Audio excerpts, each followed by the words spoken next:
ఎటువంటి కంటి సమస్యకైనా 100% ఆయుర్వేద పరిష్కారం సంజీవన్ నేత్రాలయ.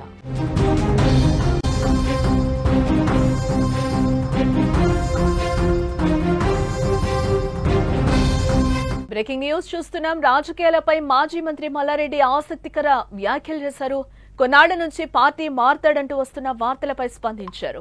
ప్రస్తుతానికి తాను రాజకీయంగా బీజేపీ వైపు లేదా టీడీపీ వైపా టీఆర్ఎస్ వైపా అన్నది కాదని అంటున్నారు. ఇప్పుడు టీఆర్ఎస్ లో ఉన్నాను, బీఆర్ఎస్ లో ఉన్నాను, ఇప్పుడు ఏ వైపుకు చూసేటట్టు లేనని అన్నారు. తనకు 73 సంవత్సరాలు వచ్చాయని ఇంకా ఏ వైపుకు చూడాల్సిన అవసరం ఏముందని అన్నారు. ఇప్పటికే ఎంపీగా, మినిస్టర్గా, ప్రస్తుతానికి ఎమ్మెల్యేగా ఉన్నారని ఇంకా 3 ఏళ్లు ఉంటానని అన్నారు. అసలు రాజకీయమే వద్దని అనుకుంటున్నారని, ప్రజలకు సేవ చేసి మంచి కాలేజీలు, యూనివర్సిటీలు నడిపిద్దామని భావిస్తున్నారని మల్లారెడ్డి అంటున్నారు. సో ఈ వ్యాఖ్యలను బట్టి చూస్తుంటే పరోక్షంగా రాజకీయాల నుంచి తప్పుకుంటున్నట్లుగా హింట్ ఇచ్చినట్లుగా తెలుస్తోంది మల్లారెడ్డి. అన్ని కూడా భగవంతుడు అనుకున్న దానికంటే అన్ని ఇచ్చిండు. నేను ప్రజలకు సేవ చేయాలి, అక్కడ మంచి ఇంజనీర్లను, డాక్టర్లను తయారు చేయాలి. ఈ రెండే ఎంచుకున్నా పర్ఫెక్ట్గా పోతుంది. ఇంకా ముందు కూడా భారతదేశం అంతా కూడా డీమ్డ్ యూనివర్సిటీలు పెట్టాలనుకుంటున్నా.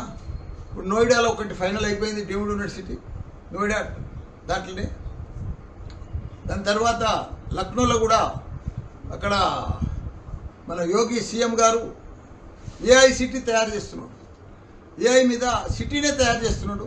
10,000 కోట్లు ఖర్చు పెడుతున్నాడు ఏఐ సిటీ కోసం.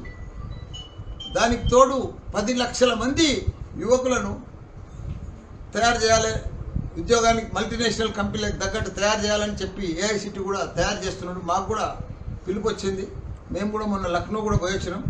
తొందరలో నెక్స్ట్ వీక్లో యోగి గారిని కలిసి అక్కడ కూడా ఒక 50 ఎకరాల పెద్ద డిజిటల్ హెల్త్ సిటీ పెడదామని అక్కడ కూడా ఇక్కడ అయితే సూరారంలో పెట్టినామో అదే ప్లాన్ చేస్తున్నాం.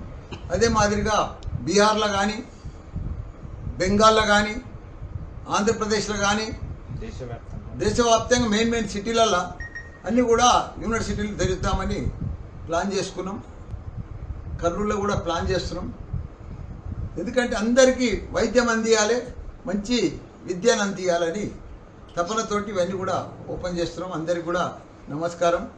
రాఖీల పౌర్ణోత్సవం అందరికి కూడా శుభాకాంక్షలు. రాజకీయంగా బీజేపీ వైపా, తెలుగుదేశం వైపా, లేక టీఆర్ఎస్ వైపా కాదు. నేను ఇప్పుడు టీఆర్ఎస్లో ఉన్నా. నేను ఇప్పుడు ఏ వైపు చూసేటట్టు కూడా లేను. ఇప్పుడు నాకు కూడా 73 సంవత్సరాలు అయింది. ఇంకా ఏ వైపు చూడవలసిన అవసరం ఏముంది? ఇప్పుడు నేను ఎంపీ అయినా, మినిస్టర్ అయినా, మళ్ళీ ఇప్పుడు ఎమ్మెల్యే అయినా, ఇంకా 3 ఏళ్ళు ఉంటా. నేను రాజకీయమే వద్దనుకుంటున్నా. ప్రజలకు సేవ చేసి మంచి కాలేజీలు, యూనివర్సిటీలు నడిపిస్తామని అనుకుంటున్నాను. మల్లారెడ్డి కీలక వ్యాఖ్యలు చేశారు. నాకు 73 ఏళ్లు వచ్చాయి, ఎటుపక్క చూడాల్సిన అవసరం లేదు అంటూ కూడా ఆయన మీడియా ముఖంగా చెప్పారు. అందరికీ సేవ చేయాలనే ఉద్దేశంతోనే ఉన్నానని కూడా అంటున్నారు. ఇప్పుడు బీఆర్ఎస్ లోనే ఉంటున్నాను, అన్ని పదవులు అనుభవించాను, ఇప్పుడు నాకు ఎలాంటి రాజకీయం అవసరం లేదు అంటూ కూడా ఆయన చెప్పడం జరుగుతుంది. ఇది ఒక ఆసక్తి చర్చకైతే దారితీసిందని కూడా చెప్పుకోవచ్చు. మల్లారెడ్డి ఒక మామూలు వ్యక్తి నుంచి ప్రముఖ రాజకీయ నాయకుడిగా ఎదిగారు. ఎన్నో విద్యా సంస్థలను కూడా ఆయన స్థాపించడం జరిగింది. హైదరాబాద్ లోని బోయిన్పల్లిలో జన్మించిన మల్లారెడ్డి కష్టపడి పైకొచ్చారు. చిన్నతనంలో పాల వ్యాపారం చేస్తూ జీవితాన్ని ప్రారంభించారు ఆయన. ఆ తర్వాత విద్యారంగంలో రాణించాలని మల్లారెడ్డి గ్రూప్ ఆఫ్ ఇన్స్టిట్యూషన్స్ స్థాపించారు.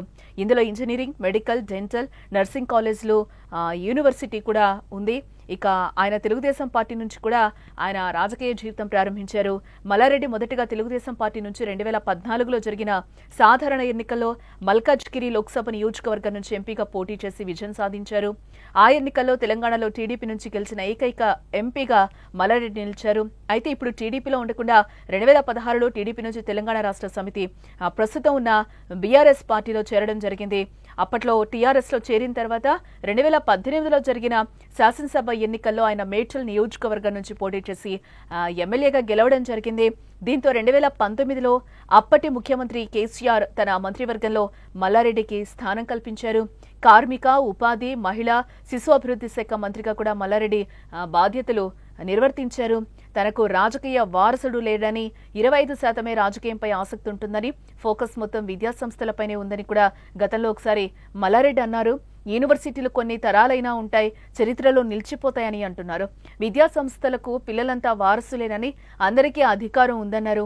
ప్రపంచంలోనే అత్యుత్తమ డాక్టర్లు, ఇంజనీర్లను తయారు చేయడమే తన జీవిత లక్ష్యమని కూడా మల్లారెడ్డి అంటున్నారు కేసీఆర్ హయాంలో తాను లేబర్ మినిస్టర్గా అద్భుతంగా పనిచేశానని కూడా ఆయన చెప్తున్న సందర్భం మనకు కనిపిస్తుంది. రాజకీయాలపై మాజీ మంత్రి మల్లారెడ్డి కొన్ని ఆసక్తికర కీలక వ్యాఖ్యలు చేశారని చెప్పుకోవచ్చు. కొన్నాళ్ల నుంచి పార్టీ మారుతారంటూ కూడా వస్తున్న వార్తలపై ఆయన స్పందించడం జరిగింది. ప్రస్తుతానికి తాను రాజకీయంగా బీజేపీ వైపా లేదా టీడీపీ వైపా లేదా బీఆర్ఎస్ వైపా అన్నది కాదు అని అంటున్నారు. ఇప్పుడు నేను బీఆర్ఎస్ లో ఉన్నాను, ఇప్పుడు ఏ వైపుకు చూసేటట్టు లేనని కూడా ఆయన అంటున్నారు. తనకు 73 సంవత్సరాలు వచ్చాయని ఇంకా ఏ వైపుకు చూడాల్సిన అవసరం ఏముందని కూడా ఆయన క్వశ్చన్ చేస్తున్నారు. ఇప్పటికే ఎంపీగా, మినిస్టర్గా, ప్రస్తుతానికి ఎమ్మెల్యేగా ఉన్నానని, ఇంకా 3 ఏళ్లు ఉంటానని కూడా అంటున్నారు. అసలు రాజకీయమే వద్దు అని అనుకుంటున్నానని, ప్రజలకు సేవ చేసి మంచి కాలేజ్లు, యూనివర్సిటీలు నడిపిద్దామని భావిస్తున్నానని కూడా మల్లారెడ్డి మీడియా ముఖంగా కూడా చెప్తున్నారు. సో ఈ వ్యాఖ్యలను బట్టి చూస్తుంటే పరోక్షంగా రాజకీయాల నుంచి తప్పుకుంటున్నట్లు హింట్ ఇచ్చినట్టుగా తెలుస్తోంది మల్లారెడ్డి. అన్నీ కూడా భగవంతుడు అనుకున్న దానికంటే అన్ని ఇచ్చిండు. నేను ప్రజలకు సేవ చేయాలి, అక్కడ మంచి ఇంజనీర్లను, డాక్టర్లను తయారు చేయాలి. ఈ రెండే ఎంచుకున్నా పర్ఫెక్ట్గా పోతుంది. ఇంకా ముందు కూడా భారతదేశం అంతా కూడా డీమ్డ్ యూనివర్సిటీలు పెట్టాలనుకుంటున్నా. ఇప్పుడు నోయిడాలో ఒకటి ఫైనల్ అయిపోయింది, డీమ్డ్ యూనివర్సిటీ నోయిడా దాంట్లోనే. దాని తర్వాత లక్నోలో కూడా అక్కడ మన యోగి సీఎం గారు ఏఐ సిటీ తయారు చేస్తున్నాడు. ఏఐ మీద సిటీనే తయారు చేస్తున్నాడు. 10,000 కోట్లు ఖర్చు పెడుతున్నాడు ఏఐ సిటీ కోసం. దానికి తోడు 10 లక్షల మంది యువకులను తయారు చేయాలి, ఉద్యోగానికి మల్టీనేషనల్ కంపెనీలకు తగ్గట్టు తయారు చేయాలని చెప్పి ఏఐ సిటీ కూడా తయారు చేస్తున్నాడు. మాకు కూడా పిలుపు వచ్చింది. మేము కూడా మొన్న లక్నో కూడా పోయొచ్చినాం. తొందరలో నెక్స్ట్ వీక్లో యోగి గారిని కలిసి అక్కడ కూడా ఒక 50 ఎకరాల పెద్ద డిజిటల్ హెల్త్ సిటీ పెడదామని అక్కడ కూడా ఇక్కడ అయితే సూరారంలో పెట్టినామో అదే ప్లాన్ చేస్తున్నాం. అదే మాదిరిగా బీహార్లో కానీ, బెంగాల్లో కానీ, ఆంధ్రప్రదేశ్లో కానీ, దేశవ్యాప్తంగా మెయిన్ సిటీలలో అన్నీ కూడా యూనివర్సిటీలు తెరుద్దామని ప్లాన్ చేసుకున్నాం. కర్నూలులో కూడా ప్లాన్ చేస్తున్నాం. ఎందుకంటే అందరికీ వైద్యం అందియాలి, మంచి విద్యను అందియాలని. తెలుగుదేశం వైపా లేక టీఆర్ఎస్ వైపా కాదు. నేను ఇప్పుడు టీఆర్ఎస్లో ఉన్నా. నేను ఇప్పుడు ఏ వైపు చూసేటట్టు కూడా లేను. ఇప్పుడు నాకు కూడా 73 సంవత్సరాలు అయింది. ఇంకా ఏ వైపు చూడవలసిన అవసరం ఏముంది? ఇప్పుడు నేను ఎంపీ అయినా, మినిస్టర్ అయినా, మళ్ళీ ఇప్పుడు ఎమ్మెల్యే అయినా, ఇంకా 3 ఏళ్ళు ఉంటా. నేను రాజకీయమే వద్దనుకుంటున్నా. ప్రజలకు సేవ చేసి మంచి కాలేజీలు, యూనివర్సిటీలు నడిపిస్తామని అనుకుంటున్నాను.